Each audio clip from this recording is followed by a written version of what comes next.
MNS प्रमुख राज ठाकरे ने फिर उगली है आग।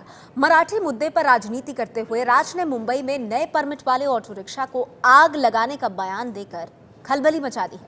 राज ठाकरे के निशाने पर इस बार हैं परमिट पाने वाले गैर मराठी, और इसीलिए सवाल ये कि आखिर राज ठाकरे को काबू में कौन करेगा। नवीन रिक्षा, नवीन परवाने मिळालेल्या रिक्षा, नवीन नंबर प्लेट असलेल्या रिक्षा या जर रस्त्यावरती आल्या, गिरायकांना बाहेर काढायचं, ड्रायव्हरला बाहेर काढायचं आणि जाळायच्या। महाराष्ट्र की राजनीति में हाशिए पर चल रहे राज ठाकरे ने फिर से नफरत की आग उगली है। महाराष्ट्र नवनिर्माण सेना के अध्यक्ष राज ठाकरे ने एक बार फिर उत्तर भारतीयों के खिलाफ मोर्चा खोल दिया है। इस बार मुद्दा है महाराष्ट्र में दिए गए 70,000 नए ऑटो परमिट का। राज ठाकरे का आरोप है कि महाराष्ट्र में बांटे गए 70,000 ऑटो परमिट में से ज्यादातर गैर मराठियों को दिए गए हैं। तुम्हाला जर मनापासून जर समजा रिक्षांचे परवाने द्यायचे होते तर मग 70च्या 70,000 या रिक्षा मराठी मुलांना मिळायला पाहिजे होत्या, मराठी मुलींना मिळायला पाहिजे होत्या। त्याच्यामध्ये 70 ते 72% परप्रांतीय येतात कसे? ज्यांचा या मुंबई महाराष्ट्राची काही संबंध नसलेली माणसं येतात कशी आणि परवाने मिळवून घेऊन जातात कशी? तुम्हाला या मराठी मुलांशी काही महाराष्ट्राची देणं घेणं नाहीये। राज ठाकरे के नफरत फैलाने वाले बयान पर सिर्फ यूपी और बिहार के नेताओं ने ही नहीं, महाराष्ट्र के नेताओं ने भी कड़ी प्रतिक्रिया दी है। उन्होंने राज ठाकरे के खिलाफ कड़ी कार्रवाई की मांग की है। राज ठाकरे जी अपने बाप की जागीर ना समझे महाराष्ट्र को और देश को। पहली बार नहीं है, बहुत बार वो कह चुके हैं। शायद उनकी नींव जो है राजनीति की उत्तर भारतीयों को गाली देके ही शायद बनी है। राज ठाकरे की राजनीति खत्म हो गई है, इसलिए अपनी राजनीति चमकाने के लिए दंगा भड़काने वाला बयान उन्होंने दिया है और उनके खिलाफ एक्शन लेने के लिए मैं मुख्यमंत्री जी से आह्वान करूंगा। राज ठाकरे के बयान पर भड़के बिहार के सांसद पप्पू यादव ने तो उनके खिलाफ विवादित बयान ही दे दिया। ऐसे लोगों के चलते ही इस देश की लोकतांत्रिक व्यवस्था, संघीय व्यवस्था समाप्त हो जाती है और ऐसे लोग लगातार बिहार और उत्तर भारत को निशाना बनाते हैं। इतने कायर और कमजोर, इतने निपुंसक टाइप के लोग ये लोग हैं कि ये लोग गरीबों पर वार करते हैं। राज ठाकरे ने फडणवीस सरकार पर राहुल बजाज की कंपनी बजाज ऑटो को फायदा पहुंचाने का भी आरोप लगाया है। हे कशासाठी गडबडीत चालू आहे तुमचं? ज्या गोष्टींसाठी तुम्हाला 15 वर्षाचा दाखला देखील नकोय, तुम्हाला सीआयडी सर्टिफिकेट देखील नकोय, राहुल बजाजच्या आता तयार असलेल्या फक्त रिक्षा रस्त्यावरती आणायच्या आहेत, ह्यांचा व्यवहार पूर्ण। देवेंद्र फडणवीस, मला याचं उत्तर पाहिजे। राज ठाकरे के आरोपों पर उद्योगपति राहुल बजाज ने कुछ भी कहने से इनकार कर दिया है। राज ठाकरे के ऐसे बयानों के पीछे राजनीतिक मकसद भी हो सकता है। मुंबई की महानगरपालिका यानी बीएमसी का अगले साल चुनाव होने वाला है। एमएनएस ने पहले ही संकेत दे दिया है कि वो बीएमसी चुनाव अकेले दम पर लड़ेगी। राज्य में पार्टी की हालत बहुत अच्छी नहीं है। 2014 में हुए विधानसभा चुनाव में एमएनएस सिर्फ एक सीट जीत सकी थी और लोकसभा में तो उसका खाता भी नहीं खुल पाया था। हो सकता है पार्टी को दोबारा जिंदा करने के लिए राज ठाकरे ने मराठी बनाम गैर मराठी का मुद्दा चुना हो। लेकिन सवाल ये है कि क्या महाराष्ट्र की जनता बांटने वाले बयान पर उनका साथ देगी? इससे बड़ा सवाल ये है कि क्या भड़काऊ बयान देने वाले राज ठाकरे के खिलाफ कोई कार्रवाई होगी? तो इसीलिए इस सवाल पर हम आज चर्चा कर रहे हैं कि क्या राज ठाकरे जो इस तरह के भड़काऊ बयान देते आए हैं उन पर कभी कोई कार्रवाई होगी, और कोई कार्रवाई अगर होगी तो वो करेगा कौन? आज इसी सवाल पर हम करेंगे चर्चा। एमएनएस अध्यक्ष राज ठाकरे को उनके जहरीले बोलों के लिए काबू में कौन करेगा? इसी से जुड़ा एक और अहम सवाल ये कि क्या महाराष्ट्र की बीजेपी सरकार राज ठाकरे पर कार्रवाई करेगी? जिसकी सरकार है यानी बीजेपी की, क्या उनकी इतनी हिम्मत है कि वो राज ठाकरे पर उनके इस बयानबाजी के लिए कार्रवाई करें? सवाल ये भी कि क्या जहरीले बोल से राज ठाकरे पार्टी को जिंदा करना चाहते हैं, क्योंकि उनकी पार्टी लोकसभा में कुछ नहीं कर पाई महाराष्ट्र में, और इसके अलावा विधानसभा में भी सिर्फ एक विधायक चुनकर आया। तो राज ठाकरे को काबू में कौन करेगा? हमारे साथ आज की इस चर्चा में एमएनएस से संदीप देशपांडे जी मौजूद हैं। संदीप साहब, मैं चर्चा की शुरुआत तो आप ही से करना चाहूंगी। आपके पार्टी के अध्यक्ष ने जो बयान दिया है उसके बाद ये सवाल उठ रहा है कि क्या एमएनएस की राजनीति उत्तर भारतीयों को गाली देकर ही चलती है?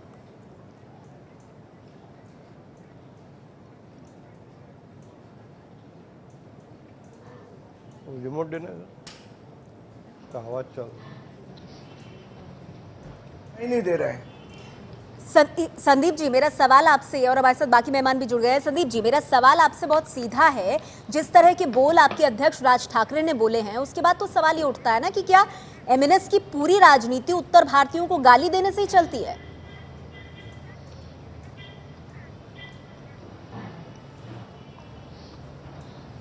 नहीं, हमारी जो राजनीति चलती है वो मराठी मानुस के लिए चलती है। अच्छा। जहां जहां पर मराठी आदमी के ऊपर अन्याय होने की बात होती है या दिखती है, उसी वक्त हम लोग हमारा जो कहना है कि महाराष्ट्र में अगर मराठी आदमी को आप जॉब नहीं दे सकते हो तो क्या बाहर के लोगों को जॉब देने के लिए महाराष्ट्र में रखा है? हम ये चीज कभी होने नहीं देंगे। अगर यहाँ पे जॉब कोई अवेलेबल होता है या कोई नौकरी धंधा अवेलेबल होता है तो मराठी आदमी को मिलना चाहिए। अच्छा, और अगर ऐसा नहीं होता है बिहार के लोगों तो गैर मराठियों के ऑटो में आग लगाएंगे। आपका इंसाफ ये है कि गैर मराठी ऑटो ड्राइवर्स के ऑटो में आप आग लगा देंगे? सर, ये आपका इंसाफ है? आप कानून हाथ में लेंगे और गैर मराठी के ऑटो में आप आग लगा देंगे, ये इंसाफ है आपका? देखिए, अगर ये भाषा समझ में आती है तो यही भाषा होगी। अगर सरकार को दूसरी भाषा, निवेदनों की भाषा समझ में नहीं आती है, अच्छा, और सरकार को यही भाषा समझ में आती है तो हमको यही भाषा में जवाब देना पड़ेगा। अच्छा, ठीक है। पप्पू यादव जी हमारे साथ मौजूद है। पप्पू यादव जी, सुन रहे हैं आप? एमएनएस के जो तेवर पहले थे वो आज भी हैं। भले ही पार्टी की हालत प्रदेश में बहुत खराब हो और शायद इसलिए भी ये बात कही गई है, लेकिन बहुत साफ बोल रहे हैं संदीप देशपांडे जी कि ये भाषा समझ आती है तो यही करेंगे। अगर ऑटो में आग लगा के काम चलता है तो वो करेंगे। देखिए राज ठाकरे जी, स्वर्गीय बाला साहब ठाकरे, उद्धव ठाकरे ऐसे मणिपुर में, साउथ में भी कई बार बिहारियों पर, उत्तर भारत पर, बड़ी कभी छात्रों पर लगातार हमले होते रहे हैं। छठ के सवाल पर, पूर्व में भी कई घटनाओं को लेकर के, नौकरी के सवाल को लेकर के, दिल्ली में भी कई बार लोगों ने कहा कि हाँ बिहारी आकर के गंदा कर देते हैं, उत्तर भारत के लोग आके गंदा कर देते हैं। ये नफरत की राजनीति पर ही आप देखिएगा इस देश की ये विडंबना है। ये जातीय नफरत, धार्मिक नफरत, ये क्षेत्रवाद, ये क्षेत्र की भाषा, परिभाषा, ये इस तरीके की नफरत पर राजनीति टिकी हुई है। अच्छा। ये राजनीतिक व्यक्ति के पास कोई मुद्दा नहीं बचा है।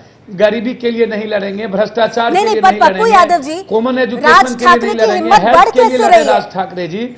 और भी महाराष्ट्र में कानून व्यवस्था है या नहीं है तो राज ठाकरे ऐसी बात कैसे कह सकते हैं और कह के बच कैसे सकते हैं वो? पप्पू यादव जी, मैं आपको बता दूं कि राज ठाकरे जी हजारों बार, सैकड़ों बार कानून से ये ऊपर हो चुके हैं। उद्धव ठाकरे, राज ठाकरे टाइप के लोग अब ये तय कर चुके हैं, इनका अभी तक कुछ बिगड़ा नहीं।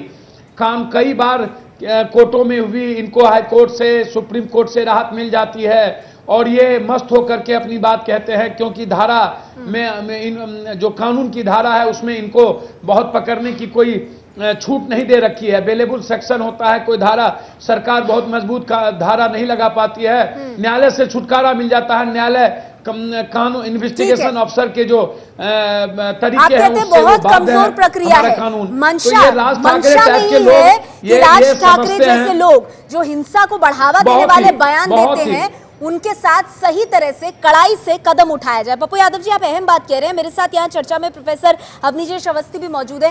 प्रोफेसर अवस्थी, क्या ये सवाल नहीं उठेगा कि महाराष्ट्र में बीजेपी की चुनी हुई सरकार है, बीजेपी शिवसेना की, वो सरकार क्या कर रही है?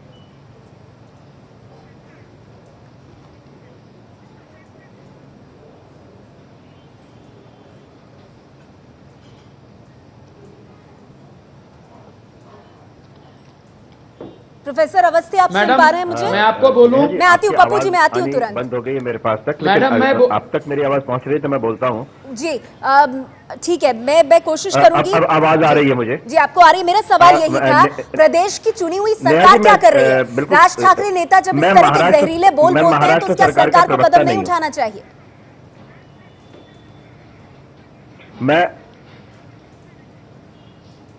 मैं महाराष्ट्र सरकार का प्रवक्ता नहीं हूं, लेकिन मैं बिल्कुल स्पष्ट कर दूं कि ऐसा सिर्फ महाराष्ट्र में नहीं, अगर कहीं भी होता है पूरे देश में तो उसका हम विरोध करते हैं। एक बात, इस तरीके की बात अपनी विचारधारा के नाम पर भी कोई भी किसी भी तरीके की हिंसा की बात करना, ये बिल्कुल बिल्कुल बिल्कुल किसी भी तरीके से स्वीकार्य नहीं हो सकता। किसी भी व्यक्ति का, किसी भी विचारधारा का, किसी भी पार्टी का, कोई भी पार्टी हो इस देश की, कोई भी राजनीतिक दल उसका स्वीकार नहीं हो सकता। लेकिन जैसा कि पप्पू यादव ने कहा कि ये राज ठाकरे ने कोई पहली बार नहीं किया, इसलिए आप बीजेपी की सरकार से इसको मत जोड़िए कृपा करके। पिछले 10 सालों में जो कांग्रेस की सरकार थी, तब भी राज ठाकरे ने बहुत कुछ बोला, ऐसे बयान दिए, वहां पे तो ऐसे मतलब तब कार्यक्रम कुछ नहीं किए हुआ तो अब उन्होंने। भी कुछ नहीं तो होना मैं चाहिए। चाहूंगा कि राजीव त्यागी जी ये जरा हाँ, जवाब ठीक दें है।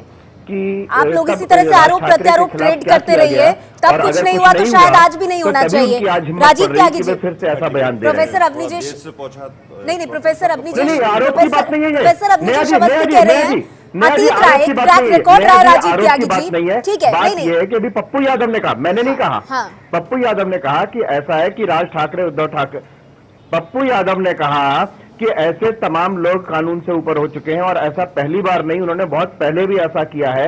मैं सिर्फ जानना चाहता हूं कि अब तक क्या कार्रवाई हुई। मैं चाहूंगा कि वही कार्रवाई, सही बात है, और अब वही तक जो कार्रवाई है फिर से उसमें होनी सिर्फ चाहिए। कांग्रेस मुझे पार्टी और मालूम नहीं है, एनसीपी की मैं सरकार की नहीं ignorant होनी हूं। चाहिए। मैं जानना चाहता हूं कि अब बीजेपी तक और जो पप्पू शिवसेना की यादव ने सरकार बताया आज कि की बहुत बार तारीख जो में बोल क्या चुके कर रहे हैं या क्या ऐसा करने उन्होंने वाले हैं, ऐसी वो कौन भी सी हमें पता कार्रवाई चलना हुई है चाहिए। ठीक है, जो फिर से होनी कांग्रेस चाहिए? पार्टी से राजीव त्यागी जी मेरे साथ मौजूद है।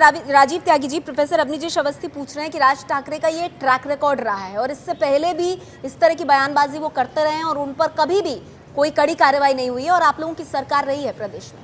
देखिए, दो बात मैं कहना चाहूँगा। पहली बात तो ये है कि अंग्रेजी की कहावत है, से इट विद फ्लावर्स। आप अपनी बात को अपना शहद घोल करके कहेंगे तो निश्चित रूप से प्रजातंत्र को मजबूत करेंगे और प्रजातंत्र में हिंसा का कहीं कोई स्थान नहीं है, मैं तो ये मानता हूँ। हाँ। रही बात इस विषय की कि हमारे टाइम पे कार्रवाई हुई या नहीं हुई, हाँ। तो आप इस राज ठाकरे जी का भी वेबसाइट खोलिए, उससे पता चल जाएगा कितने मुकदमे उन पे दर्ज हुए या कितने मुकदमे दर्ज हो चुके हैं अभी तक, और जिनकी उनको पेशी करनी है। नहीं, फर्क इसलिए देखिए ऐसा है, नहीं नेहा जी, बहुत स्पष्ट बताऊं, कहीं ना कहीं एमएनएस के लोग बाग, उनको पॉलिटिकल शेल्टर प्राप्त है और वो जो सीख रहे हैं वो शिवसेना से सीख रहे हैं। शिवसेना, मैं इसलिए कह रहा हूं, देखिए शिवसेना जब सुदीन कुलकर्णी जी का मुंह काला करती है और शिवसेना के नेता खामोश रहते हैं, बीजेपी के नेता खामोश रहते हैं और बीजेपी भारत के प्राइम मिनिस्टर खामोश रहते हैं, तो ये तो होगा ही होगा। निश्चित रूप से ये सब चीजें जो हो रही हैं, कहीं ना कहीं राज में बैठे हुए जो लोग बाग हैं और उसके लिए प्रधानमंत्री जिम्मेदार है, प्रधानमंत्री जिम्मेदार है, जो प्रधानमंत्री नहीं बोलते हैं। ठीक है, एक मिनट, शिवसेना से हमारे साथ कृपाल जी मौजूद हैं इस चर्चा में। कृपाल साहब, आप सुन रहे हैं, कांग्रेस पार्टी एक बड़ा आरोप लगा रही है कि अगर एमएनएस से इस तरह की बातें उठती हैं, अगर राज ठाकरे बार बार ये बात कहते हैं और बच निकलते हैं, तो सत्ता में बैठे लोगों की शय हासिल है। और शिवसेना का नाम ले रहे हैं राजीव त्यागी साहब कि बहुत ज्यादा फर्क नहीं है विचारधारा में।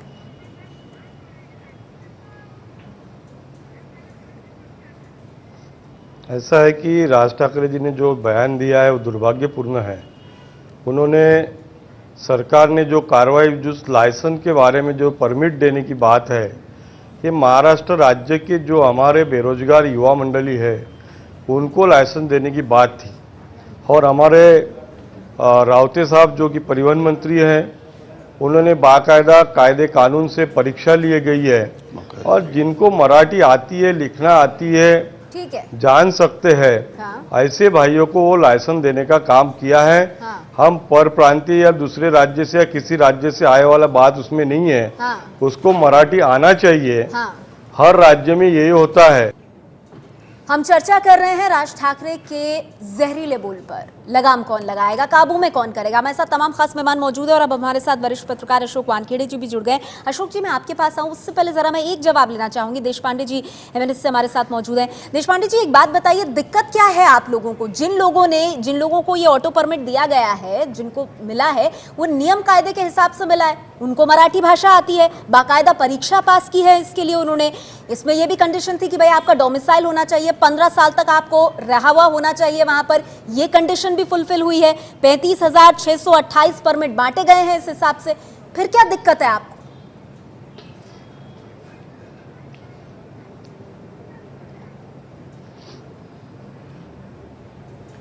देखिए, ऐसा है, मैं दो चीजें आपको साफ कर दूं। हाँ।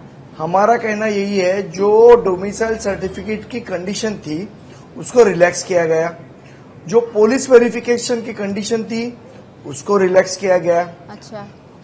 इन चीजों को रिलैक्स करने के बाद ये कैसे इंश्योर किया जाएगा कि मराठी आदमी को ही इसका परमिट मिले, नंबर 1। नंबर 2, जो महानुभाव यहाँ पे चर्चा के लिए बैठे हैं उनमें से एक आरएसएस के साहब है जो उनका मैं पढ़ रहा हूं, एक पप्पू यादव साहब है और कोई कांग्रेस के अशोक त्यागी जी है। मेरा इन लोगों से एक सीधा सवाल है, गुजरात में जब 2002-2004 में जब दंगे हुए थे तब ये लोगों को कोई नहीं लगा कि यहाँ पे कानून व्यवस्था क्या कर रही है? पप्पू यादव साहब के स्टेट की तो बात ही नहीं करनी चाहिए, 7 बजे का महिला तो निकल नहीं पाती है। ये लोग हमको सिखाएंगे कानून व्यवस्था के बारे में? ये जो महानुभाव बैठे हैं ये इनकी हालत देखिए क्या है, ये हमको क्या सिखाएंगे अशोक वानखेड़े व्यवस्था के बारे में? जो बात यहाँ पर देशपांडे जी कह रहे हैं, वो जो तेवर दिखाई दे रहे थे कि इसीलिए हम सवाल पूछ रहे हैं कि एमएनएस की ये रणनीति एमएनएस की रही है और राज ठाकरे जो कहते हैं कोई लगाम नहीं लगा पाता उस पर, क्यों ऐसा? दो चीजें नेहा, इसमें 2 चीजें हैं। एक तो एमएनएस को पिछले विधानसभा ने लोगों ने आईना दिखा दिया, इनके पास जनाधार नहीं है। क्या बात है? एक सेकंड, अरे देशपांडे सुनो, ऐका ना शिक्का फक्त बोलायचं नहीं, सिर्फ बोलने का नहीं, सुनना भी मैडम है ना। तो इनके पास कोई इशू नहीं होता तो एक ऐसा एक इशू मिल जाए। दूसरी बात, इसमें एक गहन राजनीति है। नेहा थोड़ा मुझे 1 मिनट का टाइम दे दीजिए। राज ठाकरे को हमेशा यूज किया है शिवसेना के खिलाफ सत्ता में रहने वाले लोगों ने, दिल्ली में चाहे फिर पृथ्वीराज चौहान हो या फिर अभी देवेंद्र फडणवीस हो। सवाल है जब जब सेना तकलीफ में देने की स्थिति में पहुंचती है ये राज ठाकरे को सामने करते हैं। राज ठाकरे ने कांग्रेस के समय इतना बड़ा टोल आंदोलन चलाया, तोड़फोड़ की, यो की, यही कांग्रेसी चुप थे, उन्होंने करने दिया क्योंकि उनको लगा कि ये शिवसेना को हाईजैक कर रहे हैं, उनको सूट होता था। अब शिवसेना और बीजेपी के जो संबंध है महाराष्ट्र में सारी दुनिया जानती है। ये जो मंत्रालय है जिसमें ये परमिट दिए हैं ये शिवसेना के पास है। ये ये बहुत खुशी होती है बीजेपी वालों को जब शिवसेना को तकलीफ में लाते हैं राज ठाकरे, क्योंकि राज ठाकरे सबसे शिवसेना है। मेरा कहना है कि राज ठाकरे जैसे बात करने वाले लोगों पे लगाम लगाने के लिए कानून है, नया कानून बनाने की जरूरत नहीं है, एक विल पावर चाहिए। लेकिन जब आपको एक दूसरे के खिलाफ यदि मोहरे चलाने हैं तो विल पावर कहां से आएगा? एक दूसरे के खिलाफ मोहरे चला, ये बहुत ही आप दिलचस्प बात यहाँ पर बता रहे हो। मेरे साथ यहाँ पर कृपाल तुमाने जी मौजूद हैं शिवसेना से। तुमाने साहब, दिवाकर रावते साहब ट्रांसपोर्ट विभाग उनके पास है, शिवसेना से आते हैं और अभी जितने आरोप लगा रहे हैं यहाँ पर Pappu Yadav ji, 1 minute sir, 1 minute. मैं महाराष्ट्र की अगर पॉलिटिक्स के बारे में बात कर रही हूँ तो शिवसेना जो सत्ता में है उनसे तो बात करूंगी ना सर, मैं फिर आऊंगी आपके पास। तो कृपाल साहब, क्या यही हो रहा है जो जिस बात की ओर इशारा कर रहे हैं यहाँ पर अशोक वानखेड़े जी कि क्यों राज ठाकरे पर कोई कार्रवाई नहीं हो रही? क्योंकि ये बीजेपी को भी सूट कर रहा है। आपके और बीजेपी के जो रिश्ते हैं उसमें अगर दिवाकर रावते के विभाग पर जो शिवसेना से आते हैं अगर इसकी गाज गिरती है और सवाल उठते हैं इस पूरे परमिट मामले को लेकर तो बीजेपी को सूट करता है।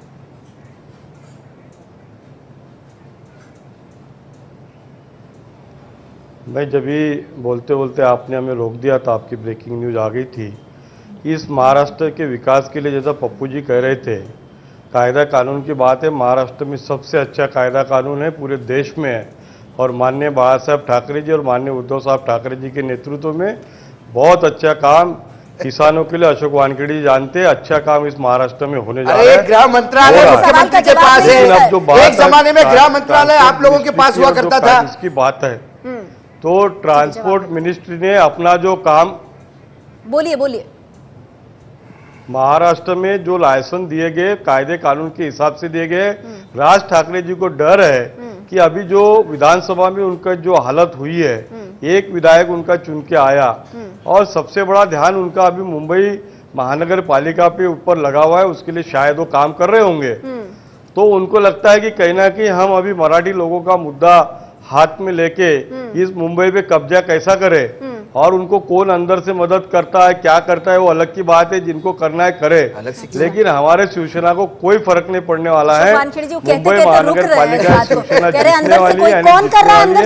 राजनीति तो हर बात में होती है, राजनीति तो हर बात में होती है। मदद कर रहा है नेहा जी, जो मदद करते, नेहा जी आती हूँ प्रोफेसर साहब, कौन मदद कर रहा है या आप खुद बहुत अच्छे से जानते हो, इसमें कोई सवाल नहीं है। तो भाजपा पे आरोप ही लगा रहा हूं, वो काम है वो उनको बयान देने में। जिसके पहले कांग्रेस भी जब थी सत्ता में, कांग्रेस ने उनके ऊपर क्यों कायदे कानून के कौन से कानून लगाए, और काम एक बार कानून के ऊपर कुछ लगाते हैं, गुना ठीक है, चलिए गुना अब दाखिल आरोप होता है तो प्रत्यारोप का काम दौर चल रहा है। सरकार एक मिनट का राजीव होता त्यागी जी, मैं आपके पास सरकार आऊंगी, के लेकिन बाद ब्रेक में पर कोर्ट जाने का से काम पहले होता है। पप्पू यादव ये साहब, सरकार के हाथ जो में गैर मराठियों पर हमले हो रहे हैं उसको लेकर देशपांडे साहब ने आपको जवाब दिया और कह रहे हैं भाई कानून व्यवस्था का पाठ आप हमको मत पढ़ाइए, बिहार से आप आते हैं, आप मत पढ़ाइए हमें कानून व्यवस्था का पाठ। पप्पू यादव जी, मैं भी कुछ बोलना चाहता हूँ। आती हूँ सर एक करके। जी बोलिए पप्पू जी। एक बात मैं बहन जी मैं एक बात बता देना चाहता हूं, एक बात मैं बता देना चाहता हूं, यूज एंड थ्रो करने की राजनीतिक प्रक्रिया शुरू से है और बहुत ही गंभीरता के साथ मैं कहूंगा कि लगातार आप देख रहे होंगे कि किस तरीके से कभी योगी आदित्यनाथ जी, कभी मुसलमान को देश से भगा दो, कभी पीठ खोद दो, कभी लगातार कोई आज घटना नहीं, अभी जीभ काटने की बात आई कि जीभ काट के फेंक दो। और इस हिंदुस्तान में वोट की राजनीति पर ही सब कुछ कायम है। ये लोग यदि जात के, क्षेत्र के, भाषा के, धर्म के, हिंदू मुसलमान की राजनीति सभी समाज लोग नेता नहीं करें तो ये लोग मुखिया में और प्रधान में चुनाव नहीं जीतेंगे। इन लोगों की हैसियत चाहे किसी की भी, आप इस बात को बहुत गौर से देखिएगा। ये लोग ये कभी भी विकास की राजनीति, कभी भी प्रगति की राजनीति नहीं करते। लगातार वोट में होता है, बिहार में भी दिखता है हमको, महाराष्ट्र में भी दिख रहा है पप्पू यादव जी। अगले साल बीएमसी के चुनाव होने और जैसा हमारे दर्शक जानते हैं शिवसेना का कब्जा है बीएमसी पर और क्या एमएनएस खुद को जिंदा करने की कोशिश कर रही है। आप सबका ऑडियो डाउन प्लीज, मुझे एक ब्रेक पर जाना होगा, ब्रेक के बाद इस चर्चा को आगे बढ़ाएंगे। हमारी चर्चा जारी है, राज ठाकरे को काबू में कौन करेगा। एनसीपी से हमारे साथ अतुल जी जुड़ गए हैं। अतुल जी, एमएनएस एक ऐसी पार्टी जो फिलहाल हाशिए पर है, क्या खुद को जिंदा करने की कोशिश है ये कि मराठी बनाम गैर मराठी का एक बार फिर राग छेड़ा है राज ठाकरे ने, वो भी इतने जहरीले अंदाज में? नेहा जी बहुत देर से मैं क्योंकि नेहा जी बहुत देर से मैं कुछ बोलने के लिए आपसे इजाजत मांग रहा हूँ। जी प्रोफेसर साहब मैं आऊंगी, अतुल जी हमारे साथ जुड़ गए हैं, उनकी मैं एक प्रतिक्रिया ले लूं। क्योंकि पिछली लोकसभा और विधानसभा चुनाव में उनको कोई भी वोटिंग नहीं हुआ था, केवल एक ही सीट जीत पाए थे विधानसभा में। उसके बाद काफी दिन तक वो शांत रहे थे। आने वाले दिनों में एक साल में महानगर पालिका का चुनाव है मुंबई में और उसके सिलसिले में ये और लोग क्यों नफरत फैलाते हैं? जहां तक बात है तो और लोग किसी को पाकिस्तान भेज रहे हैं, किसी हिंदू को कहीं काट रहे हैं, किसी पप्पू जी विषय पर रहेंगे, पप्पू जी विषय पर रहेंगे सर। एक मिनट सर, वक्त मेरे पास कम है, प्लीज इंटरप्ट ना कीजिए, आप में से कोई जाएगा। एक मिनट जी अतुल जी बात पूरी कीजिए सर प्लीज। और लोग भी तो नफरत फैला रहे हैं। ये विषय तो देश में लगातार नफरत तो फैलाई जा रही है ना। अरे उन्हीं के साथ तो आप चुनाव लड़े यार लोकसभा के। जी जी बोलिए अतुल जी, आप अपनी बात रखिए, बाकी सुनेंगे आपको जी। तो सबसे बड़ी बात यह है कि अभी मुंबई के चुनाव आने वाले हैं और चुनाव आने के पहले इस तरह की राजनीति की जा रही है। सबसे बड़ी बात यह है कि ये एमएनएस, शिवसेना, बीजेपी जो भी है, इन्होंने पहले कानून व्यवस्था के बारे में सोचना चाहिए। ये देश संविधान से चलेगा, किसी के मन से नहीं चलेगा। कोई सोचेगा कि मैं इस तरह से करूंगा, उस तरह से करूंगा, ऐसा नहीं चलेगा। इस देश का संविधान फंडामेंटल राइट देता है हर व्यक्ति को डोमिसाइल। छगन भुजबल पे जब किसी टेलीविजन चैनल में प्रोग्राम चलता है तो आप लोग जाके उस टेलीविजन वाले बन चुकी है। मैं चाहूंगी जिन लोगों को मौका नहीं है उनका ऑडियो डाउन किया जाए, जो लोग अपनी बात रख चुके हैं, बाकी लोग अपनी बात पूरी नहीं कर पा रहे हैं। एक मिनट, 1000 रुपया लोन लेने वालों के लिए नहीं है, इस देश का लगातार जी कह रहे हैं कि आज का ट्रैक रिकॉर्ड नहीं है राज ठाकरे का, वो पहले भी ऐसा कर चुके हैं। आप लोग कह रहे हैं हमने मुकदमा दर्ज किया, पर बात तो ये है जिसको जो सूट करता है उस हिसाब से राज ठाकरे अपनी पॉलिटिक्स चलाते हैं और आप लोग करने देते हैं। छोटी सी दो बात कहना चाहूंगा। पहली बात तो देश में संविधान और कानून का शासन रहना चाहिए, नंबर एक। नंबर दो, पास्ट में जो हुआ मैं मानता हूं हुआ, लेकिन एक बात कहना चाहूंगा बहुत विशेष रूप से, ये बदलता हुआ भारत है, नौजवान भारत है। इसको बांटने की कोशिश जो भी सियासतदान करेगा उसका वही हश्र होगा जो राज ठाकरे जी का चुनाव में हुआ। और मैं कहूंगा कि क्या ये राष्ट्रद्रोह है, राष्ट्र प्रेम है, इसकी परिभाषा होनी चाहिए। प्रोफेसर अवस्थी, बहुत अंत में आपसे मैं टिप्पणी चाहूंगी। बीजेपी को कार्रवाई करनी चाहिए और अगर नहीं करती तो जो बात अशोक जी कह रहे हैं वो सही साबित होती है। ये राज ठाकरे के बहाने शिवसेना पर निशाना है। नया जी अब मेरे लिए बोलने के लिए आपके पास टाइम नहीं बचा होगा, लेकिन फिर भी मैं ये कहना चाहूंगा, आज पूरे 1 घंटे की बहस में इस पूरे मसले को आपने विशुद्ध राजनीतिक दृष्टि से देखा कि राज ठाकरे को क्या फायदा होगा, क्या नुकसान होगा, क्या या उसको 1 सीट मिली या 1 सीट नहीं मिली, क्या सिर्फ इतनी है, क्या सामाजिक रूप से इस मसले पर विचार तो ये कि देश को क्या फायदा होगा, क्या नुकसान होगा, सत्ता में भाजपा है, यदि देश को क्या फायदा होगा, क्या नुकसान होगा, राज ठाकरे को इसी बयान पे आप दंगा भड़काने के लिए, उस्काने के लिए अरेस्ट करके जेल में डाल सकते थे। आप जानते नहीं, आप इसको सियासी रंग देते हैं और लोगों से अपेक्षा करते हैं कि इसको सामाजिक दृष्टि से देखें। और नया जी वो न्यायपालिका भी प्रश्न लगाते हैं। देखिए, राजनीति तो हो रही है। अगर बीजेपी कार्रवाई नहीं करती है, सीआरपीसी के प्रोविजंस है जिसके तहत आप अरेस्ट कर सकते हैं, अगर आप गिरफ्तारी नहीं करेगी, देश में उन्हें किसको गिरफ्तार किया बीजेपी ने? एक नारे पे जेएनयू में लोग जेल में ठुसे जाते हैं और इतना बड़ा बात करते गए राज ठाकरे और बीजेपी की सरकार चुप है। क्या दिल्ली और महाराष्ट्र में बीजेपी अलग अलग है? तो सवाल राजनीति आप करते हैं, समाज सेवा तो आपको कुछ आता ही नहीं ना करने का। जेएनयू मत ले जाइए, मुझे मालूम है जेएनयू की बात नहीं है, बात यह है कि एक जैसे प्रांत के लिए एक जैसे कार्रवाई होनी चाहिए। बहुत बहुत शुक्रिया, बहुत बहुत शुक्रिया पप्पू यादव जी, कृपाल साहब, संदीप जी, अतुल जी, प्रोफेसर अवस्थी, अशोक वानखेड़े जी और राजीव त्यागी, आप सबका हमारे साथ इस चर्चा में जुड़ने के लिए। वक्त हुआ एक ब्रेक का।